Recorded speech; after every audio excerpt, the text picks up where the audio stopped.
Let's call that FBI raid on Michael Cohen's office and hotel room what it is, a big, fat, grandstanding move that was designed to embarrass him, to humiliate him, to intimidate him. Now, I want to make it clear.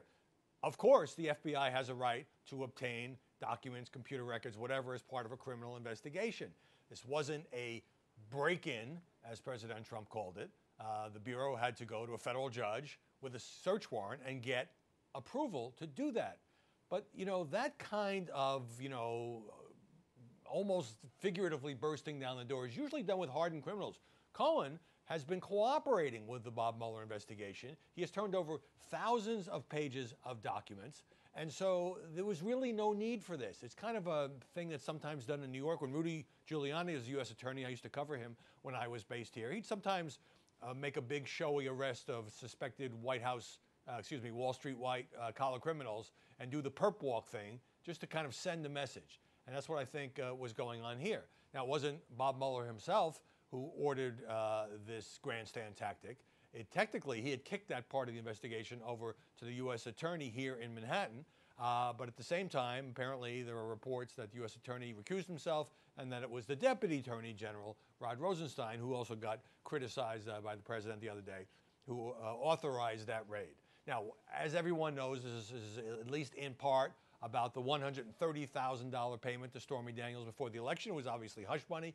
Cohen says to me that he was trying to help his friend and client, protect him from embarrassment, whether the allegations were true or not, and not influence the campaign.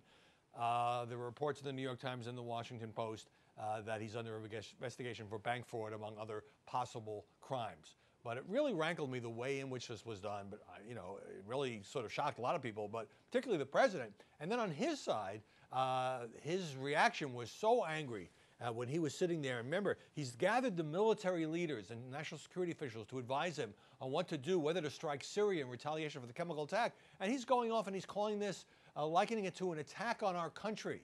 Well, however heavy-handed the tactics may have been, it wasn't an attack on our country. It was part of a criminal investigation lawfully authorized by his own deputy attorney general, who Trump appointed. And so when the president says witch hunt, okay, we've heard that before.